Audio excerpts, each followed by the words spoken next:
Alright, we got the left front hub four-wheel drive assembly disassembled from the 1974 Jeep CJ5, or 1973 depending on who you ask, and this bearing was wiped. This was a follow-up from the noise we heard yesterday on the video I made from driving it back into the woods. So as you can see, and I'll try to point it out, is right in this area here, you can see a bearing's missing here, bearing's missing here. You can see the race is torn up here. Now this is the outer bearing, or the bearing that faces the lockout, lock-in, lockout hubs. Now if I remove this, you'll see that these bearings are bad. There they go. There's one just fell out. You see right here. Well, I can't see my camera. There you go. You can see right here where these are actually torn up. The bearings should be protruding. Let's see if I can find a set of bearings that are still working. Kind of like that, where you can see the bearings inside there. All of these should be locked down inside of the way it is. We'll show the inner hub. I'm going to move this, and you'll see where after I pull the inner hub bearing, or inner hub off, all the bearings from the hub itself fell out, and that's them on the ground. These are also supposed to be locked up inside of a race. They're supposed to be locked up inside of a bearing housing keeper, a piece that keeps the bearings together, and that's going to be there it is right there. It's on the, let's see if I can turn it up. It's actually still stuck on the hub itself right here. This piece here turns. You see it turning. It's actually supposed to slide off. I will get this off. I'll have to, because I'll have to press the I'll have to put the new bearings on. That should be one whole piece, just as this piece is right here. That the piece that you see that is stuck on that hub piece right there on that spindle is this inner piece that you see right here. So the inner piece is supposed to be, this is supposed to be a whole one part bearing. It's supposed to be the inside and outside bearing cover piece, and all your little roller bearings are supposed to be on it. Now after 20 years, no grease, me driving it out in the woods like I did, and of course yesterday we heard the noise that was coming from the front of the part of the Jeep itself, and that's why the bearings are in bad shape. Now you can also look at the video yesterday where I had actually moved the tire back and forth, so I kind of had the idea that the bearings were probably shot. Now over here you could actually tell a little bit more, where you see this real shiny part of this ring right here. What this was doing was it was rubbing up against the inside, because this shouldn't be shiny at all. The only thing that should be shiny is on the inside, where the shoes, the brake shoes themselves, actually are hitting the inside as you go to stop. But you can see that whole plate is shiny, that whole piece is shiny, and the reason why is because it was leaning itself up against this piece right here. Alright, that should never come in contact with this piece right here. So what it was doing is it was rubbing against that piece there, shining itself up. And it was actually doing it most from, I believe, this side over here, because you could actually see a little bit of a shine to it. Where am I? Let me, right here. You can see there's a little bit of a shine to that one specific area. So this is probably where it was actually riding the most. One other thing I've noticed that we need to point out is shocks. That rubber stopper that you see right there, that's the bottom out. That's where if you're going and you're hitting big bumps and you're having fun, well, that little rubber stopper is what your leaf springs are supposed to hit, so you don't do any damage to your leaf springs. So that's the furthest travel. Well, as you can see, it's sitting on that right now. So for it to be sitting on it right now, that means that shock absorber right there is shot. So shocks need to be replaced. Of course, all these bearings need to be either greased or replaced, and I'm going to say they're going to need to be replaced because after 20 years of sitting in the woods, I'm sure they're all shot. Well, if many of you remember the last video, when I took it out of the woods, I heard a grinding sound in the front end, and after all the engine work and everything we did, of course I knew we didn't have any brakes. Well, knew that we were going to have to grease the bearings, but figured they'd at least go for a couple of test drives. They didn't. They front left bearing, you might have heard it on the way into the driveway, was scraping really bad. The bearings are demolished. I'll show you those in just a second. The spindle, it was scored pretty bad, and you can see there a couple of spots where I polished it up just to be able to actually get the inner bearing out. It was sieged to the shaft, to the spindle shaft. So yeah, that was a lot of work. Took me about hour and a half to finally get it off. I tried to heat it and do everything prior to cutting it. I didn't want to cut it because when you cut it, you can accidentally cut into the spindle. Here you can see the hub itself. Actually, the hub is sitting in a little tub of gasoline. I'm washing it out. I've already knocked out the inner and outer races. That's what these are right here. These are usually, you take this after you get a hub off and you're going to do the bearings. The bearings come in two parts, inner and outer bearings with the bearing and the race. This is a new set of bearings. You can see the bearings are all nice and pretty. The inner part of the bearing itself, this piece here that you see, is the piece that I had to cut off the spindle because it had adhered itself to the spindle. Now these bearings actually came apart. The whole thing came apart, and I'll show you that in just a second. The seal looks like the actual original seal from 1974. Normally when you get a seal replacement, or if you do a bearing replacement, you see this seal is solid all the way around. Well, a replacement seal is actually open, where all you have is the rubber lip that helps to hold the grease in, and then you have the open part of the seal like you have open here. That's a normal replacement. That's not an OEM. This would be an OEM replacement. Here's the race that I had to knock out of the hub. It was in pretty good. You can see some of the metal broke off when I was trying to knock it out, but I got them both out without any damage to the hub. All right, here are the bearings that I had to knock out and cut out. This part here, I actually had to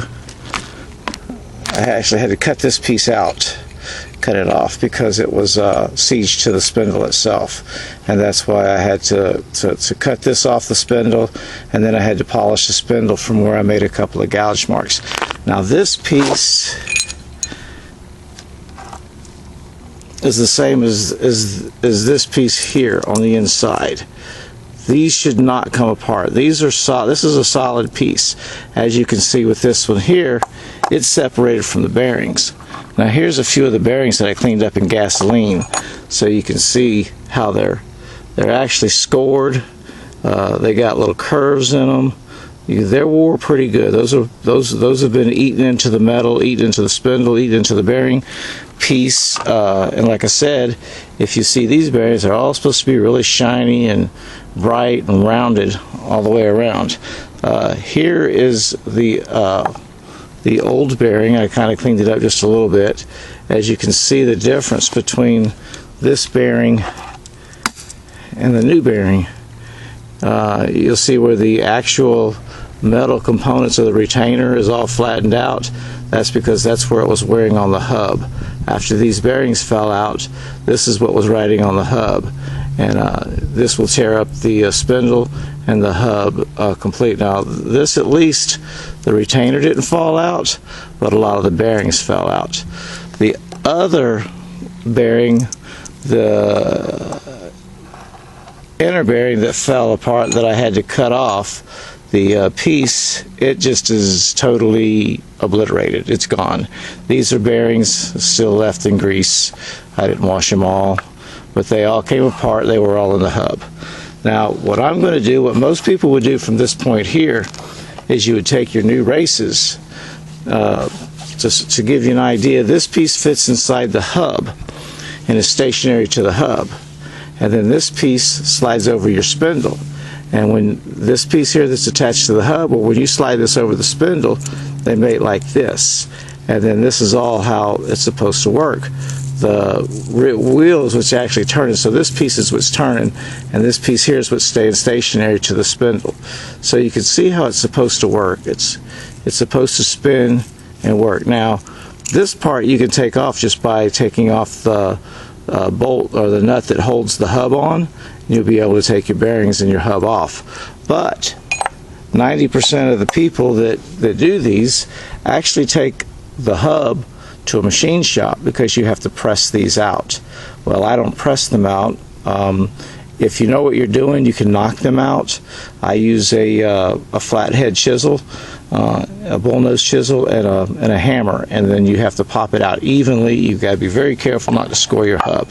Now, knowing these are pressed in, the first thing you're going to say is, well, if you knocked it out, how are you going to put it in? You can't knock these back in. If you try to knock this back in, you're going to damage the race, and this has got to stay perfectly smooth and rounded. So what you want to do is you want to clean the hub, which is what I'm doing right now. You want to clean this up really nice and clean, get all the grease, contaminants, oils, things like that out of it. I'm washing it out with gasoline so that I can get it really super clean. And then after I do that, I'm going to put it in an oven. I'm going to set my oven for about 450 degrees. I have an oven that will actually go to 600 degrees, but I'll go ahead and set it at 450 for about, let it bake in that oven for about 30 minutes. And as everyone knows, heat expands metal, cold contracts it. So what's going to happen is that hub is going to expand just enough for me to take that inner race, the inner outer races, and just allow them to drop in. Now you might be able to see right here, I can't see my camera too well, right here where my finger is, if you can see that, this is where the races lie. This is where they got a seat, and I want to make sure all of that seating surface is real good and clean, because once this hub expands and I take and I drop this inner race in, like see right now, you see it's only going to go to right there, but when I drop that race in, it's going to go all the way down and it's going to seat up against this piece here.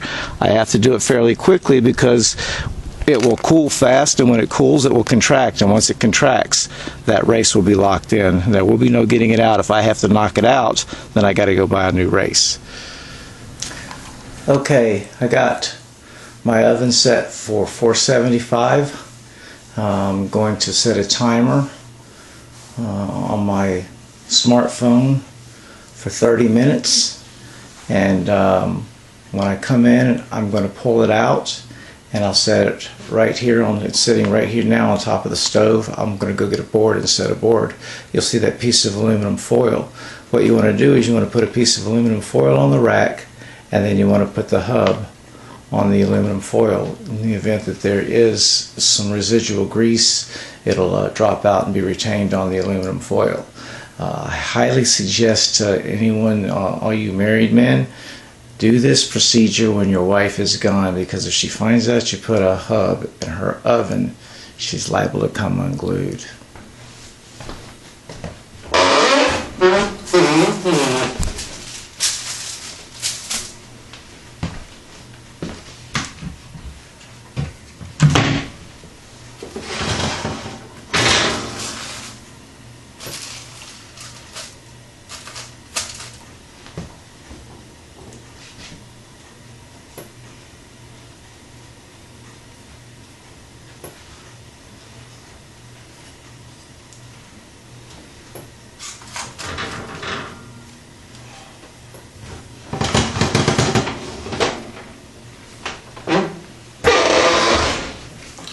Alright, I'll come back in 30 minutes and we will have the races, have everything ready, and we'll see if we can slide those right in. I'll show you how easy it is.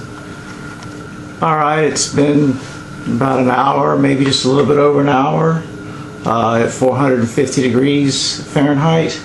I'm going to go ahead and see if we can drop the races in.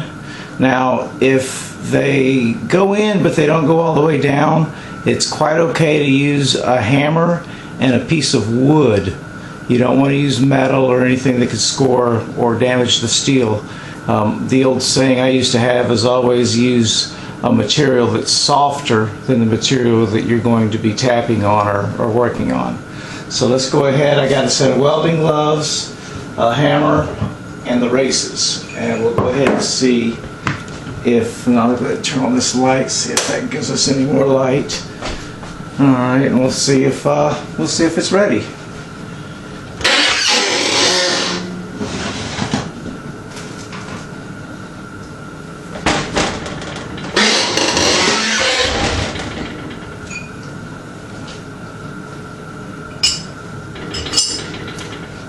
Slipped it all the way down, just about perfect.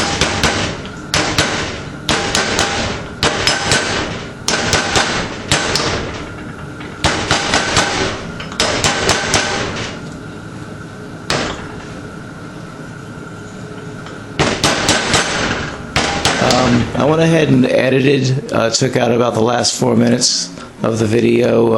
I did realize reviewing it that my arm was in the way most of the time I was tapping in the races. It sounded loud, it sounded like I was really banging it, but I wasn't. It was just because the stove being metal, it was rattling.